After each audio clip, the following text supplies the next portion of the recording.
Ladies and gentlemen, everyone in between, and my online family and friends, and you. Thank you for being here. My name's Brian P. I will be reviewing my little skit. I will comment and I will talk about it, and we will go from there. I was just at church and I got the latest recording of Pastor Vern's teachings. It is fantastic. No, I'm not into that God stuff, okay? I'm sorry.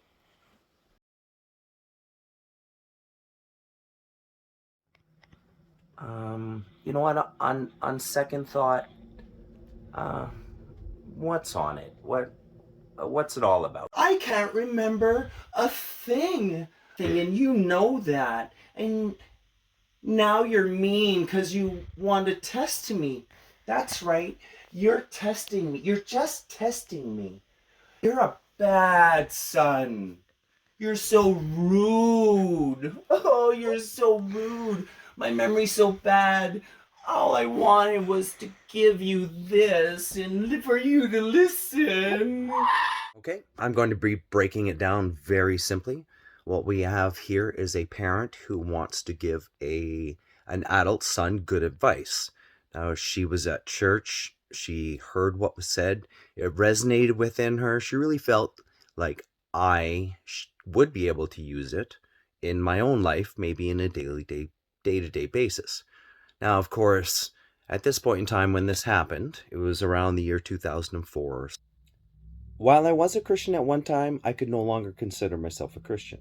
So I was very much anti-church things.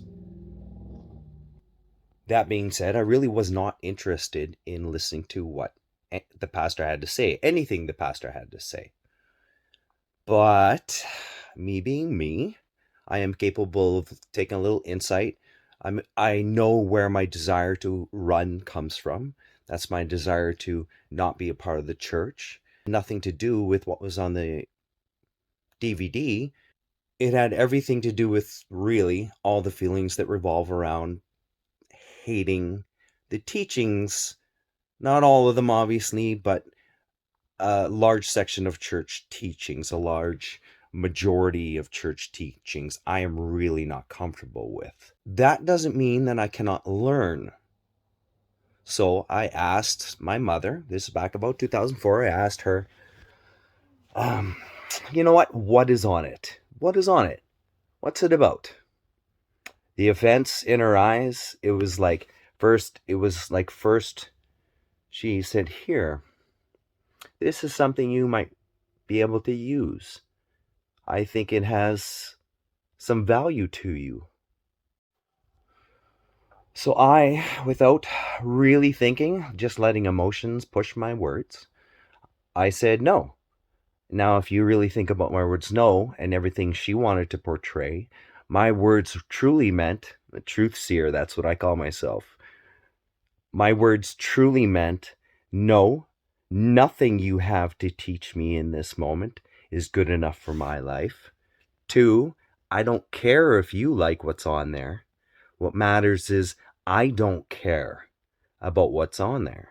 I don't want to hear it. The answer's no. No, until I asked, what is on it? At that point in time, I am no longer sticking to I don't care. I don't want to know. It doesn't matter what's on it. It is not for me. It has nothing to do with me. Any argument I can come up with to excuse my feelings of not wanting it don't matter. They don't matter to her. And they matter to me, but they don't matter to her. What matters to her is everything she wanted to share with me has now been thrown out the window for no reason. So she's upset. She's angry. She's hurt. Maybe she wants to cry inside a little bit. And knowing that those simple words as no, thank you, not for me, could hurt, and obviously did hurt, I tried to turn around and change my thought pattern and my response and actually find out what it's about first before I refuse to listen. And this is where the toxic, narcissistic parent comes in, or, if you will, the toxic child that was abused years ago, the the child who was abused by a parent mentally or physically, that child has these defenses of a 6-year-old, a 7-year-old, a 10-year-old, an 11-year-old, and these defenses grew with them through puberty and adulthood. They've been around for 40, 50. Those toxic defenses have been around for 40, 50, 60 years maybe, because they've been defending themselves against abuse for so long that they never let those defenses go. My granddad was abusive within the family structure. I know both my grandparents were abusive within the family structure. I Don't make me know destroy that you. my grandfather took a shotgun to my grandmother's head once. He didn't pull the trigger. The gun was removed from his hands by my uncles. I can imagine that kind of father would say to his daughter, "How dare you question me? I am your mother. You have, or I I am am your your father. father. You have no right to question me. You don't know anything. You haven't been through what I've been through. Life was so much harder for me. How dare you question me? You have no right to question me. I am your mother. I am your father." These things are learned from abusive parents. So when it turns around and you, as a child, wish to question a parent who was abused by a parent, the first thing they remember is, I'm the parent now, and you don't get to question me. Don't make me Just destroy like you. grandpa who held the shotgun, just like grandma who broke your thumb with the 2x4. Now you're the parent. Now you refuse to be questioned. Your son is questioning you. You have no right to tell me what to do, my son. You have no rights. You are a jerk. You are just being mean. I don't remember things, and you know I don't remember things. And you're trying to hurt me. You don't want to listen to me. You want to question me. You want to hurt me.